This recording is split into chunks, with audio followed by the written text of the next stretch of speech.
กราบสบายดีท่านผู้ชมที่เคารพหาโมทุกคนยินดีต้อนรับทุกคนเข้าสู่ช่องอาขาซายโยหรือว่าอาขายาโยเนาะทุกคนคือมื้อนี้มีเป็นมื้อพิเศษเนาะพ่อเนาะพอฮัดจาก USA เนาะจากอเมริกาเนาะพ่อเนาะก็อยู่เมืองซีเนาะทุกคนเดี๋ยวพาพ่อสิพาไปลีอยู่ตลาดเมืองซีเนาะ ได้ ข้าวซอยเมืองซีนี่เคยเลาะกับน้องพ่อเนาะหมู่บ้านเนาะเดี๋ยวสิพาพอไปเรียนก่อนเนาะ เล่นลงไปเลย เดี๋ยวสิพาพอไปเรียนไปกินข้าวซอยเมืองซีเนาะแซ่บลายบ่พอไปจังได๋เด้อซ้ำแซ่บ แซ่บ มวนมวนลาย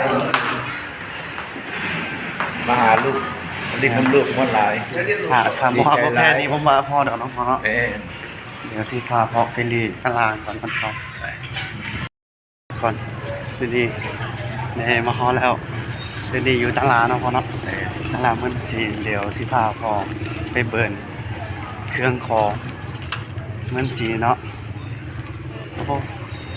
ตอนเช้าๆเนี่ยมีผู้คนหลายได้พอเลยนี่เขาจะขายเครื่องอยี่นี่ขายเครื่อง อาหารสด แมนขายผักกาดที่นี่แล้วก็จะมีปลาซิวนี่เดี๋ยวมันนี่ขายหมดกลับไปหมดของคันแรกนะพอเนาะ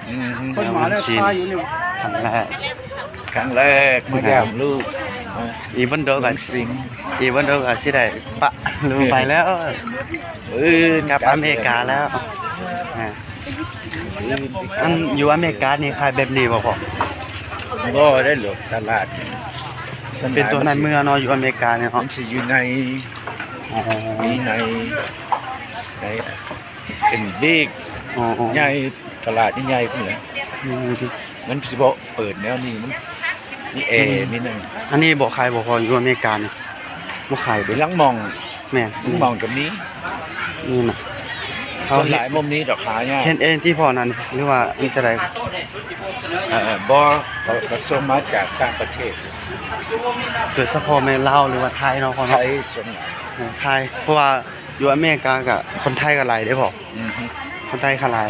เออ นี่ อยู่ทั่ว แต่ว่า อยู่ทั่วประเทศเลย อันนั้นอยู่อืมอยู่ทั่วประเทศอเมริกานี่มีจักแคว้นอ่ะพ่อ 50 ผู้แม่นทั้งหมดเนี่ย 50 50แคว้น อือฮึ50แขวง 50แคว้นเอ้าบ่ว่าที่พ่อเดี๋ยวมีคนหลายเนาะพ่อเนาะ เออ 50แคว้นมีคนหลาย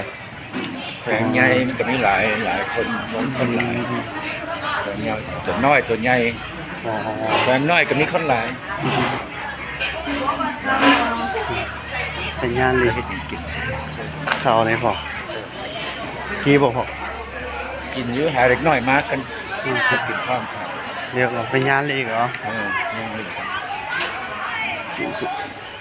ประเทศไทยนี่ทั้งหมดนี่มี67แขวงใดพ่อ หลายปันนั้นพุ่นน่ะ แม่นเมื่อวานที่พ่ออยู่อเมริกานี่ประมาณอันนั้นเนี่ยประชากรนี่อันดับ4ของโลกนี่พ่ออันดับ3ของโลกนี่ประมาณ100ปลายแคว้นนี่พ่อ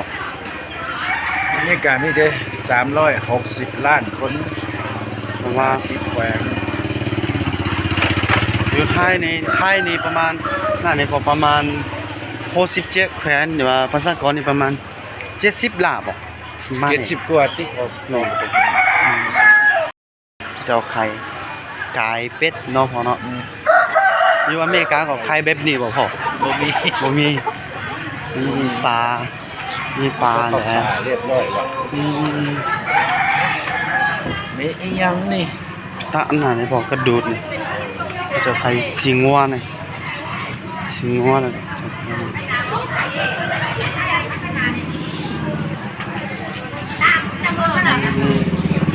เป็นตลาดใหญ่ได้พ่อนี่นี่มันสีนี่มันสีนี่ประชากรนี่เท่าใดโอ้โหนะพ่อ หลายบ่หลายบ่ ก็หลายอยู่นะประชากรก็หลายเถอะอาจจะเลยเป็นข้าวจีในพ่อนี่ นี่หยังเนาะ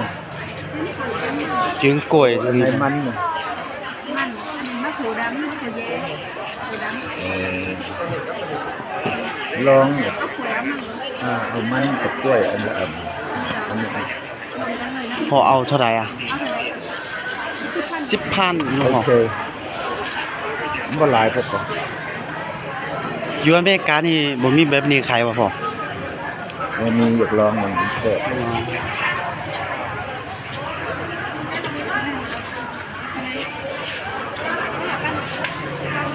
อ๋อ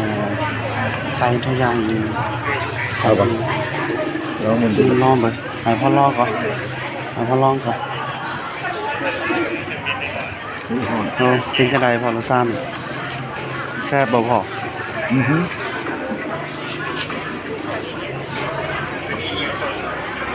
แซ่บ แซ่บ ฮ้อน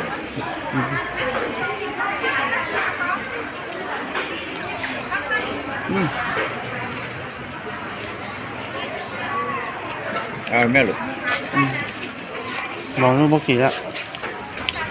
ไปที่ไหนพ่อไปที่ไหน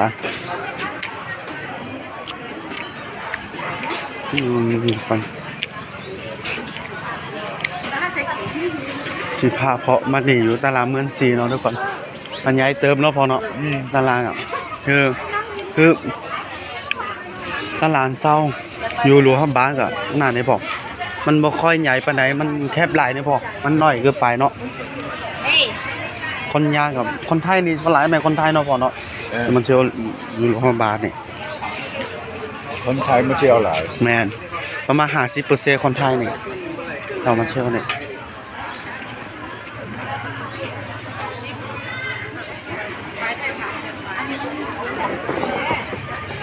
นี่เพิ่นไปเฮ็ดหยังกินบ่ อันนี้นะไปจือเอาที่ผมเอามาตามแค่เอาไปจือแมนไปจือเอานี่พอนี่ไปทอเอา นี่หมากหยังอยู่ มาทับ ฮะ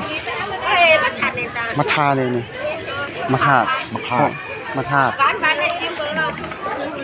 bán này กินบ่ได้มันเป็น แปดเนาะพอเนาะอยู่อเมริกานี่บ่ขายแบบนี้เลยนะบอก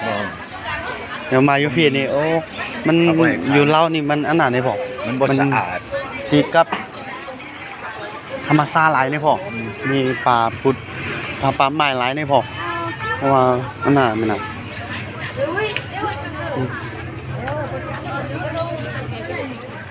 หนกแต่งเนาะ มันแต่ มากงั้นนี่ อันนี้นะเออ หนกอึบ่แม่น อันนี้ไม่ใช่นี่มาอึอันนี้พอ ขึ้นน้อยๆครับ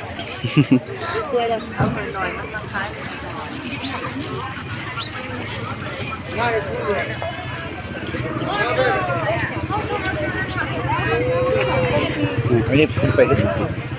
พอกินเดี๋ยวนี้ก็ได้นี่พอไปต้มซุปมาแล้ว โอ้ต้มสุก แม่น กินเลย มากอดในพอนี่กินได้เลย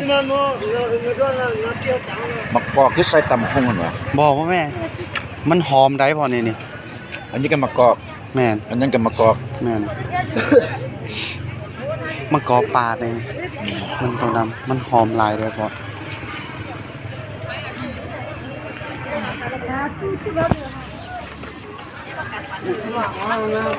มาทาดคือมะเขือนี่ขายจะได้อะรูนี่หมดแล้วนี่มะเขือนี่มะเขือแห้ง เกี้ยน มะเกียบ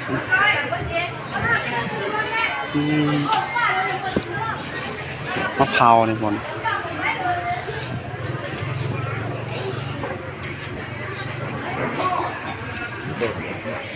อันนี้ก็มะเกียบเนาะพ่อเนาะ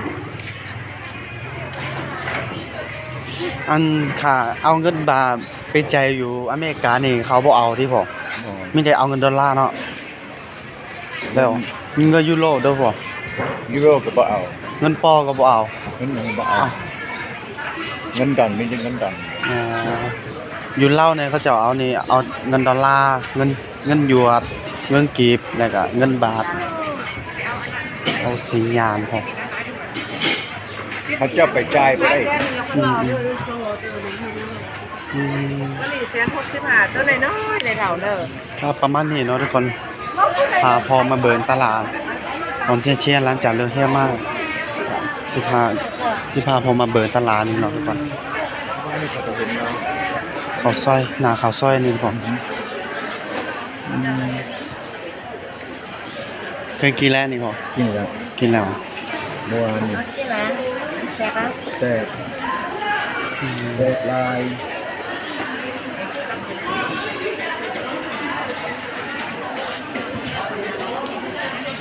อืมมาแล้วก็เป็น มือหน้า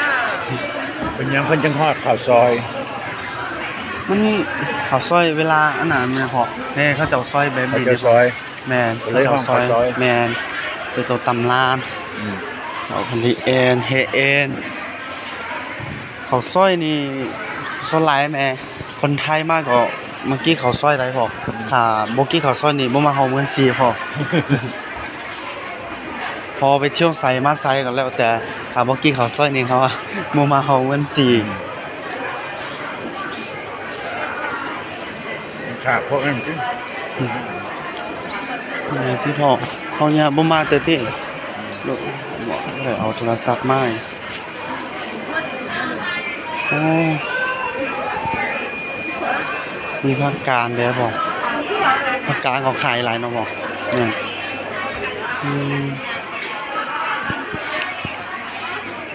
ตลาดตอนเที่ยงประมาณ12 โมงเนาะพ่อเนาะโอ้ตอนเช้าประมาณ7-8 โมงนี่ประมาณ6-7 โมงนี่โอ้หลายเลยพ่อแม่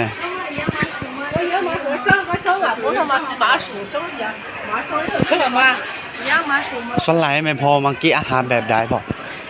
ปกตินี่พ่อมากินแบบใด ธรรมดาพวกเขาบ่มีเผ็ดกินธรรมดา อ๋อ ปิ้งไก่ปิ้งปลาข้าวเหนียว อืม เดี๋ยวว่ากินบ่เผ็ดนะ อ๋อมีอาหารทุกคนโอเคเนี่ยเดี๋ยวมึงกินแล้วกินมากินย่างหรือข้าวเหนียวบ่ไปทางนี้8เนาะพอเนาะ มันก็ตามบ้าน โอเคทุกคนสำหรับคลิปนี้กับซีมีประมาณนี้เนาะพาพอไปหลีตลาดเนาะพอเนาะเป็นยาหลีตลาดโอ้ข้าวจีนี่แซ่บบ่พอ แซ่บลองขนม แม่นมีเหล้าในข้าวจีพอ แซ่บแล้วรอเล่นน้ำลูกทราย แม่น มือสุดท้ายมืออื่นก็สิเมื่อแล้ว แม่นมือสุดท้าย กุ๊ด เนาะ บายกุ๊ดบายเมืองสิงห์แล้ว ใส่จับใส่บัตรลูกไปแล้วทุกคน นี่ นะโอเคทุกคนสำหรับคลิปนี้กับซีมีประมาณนี้เนาะทุกคนใครที่มาคลิปนี้ก็อย่าลืมกดไลค์กดแชร์กดติดตามให้ด้วยทุกคนสบายดี Thank you.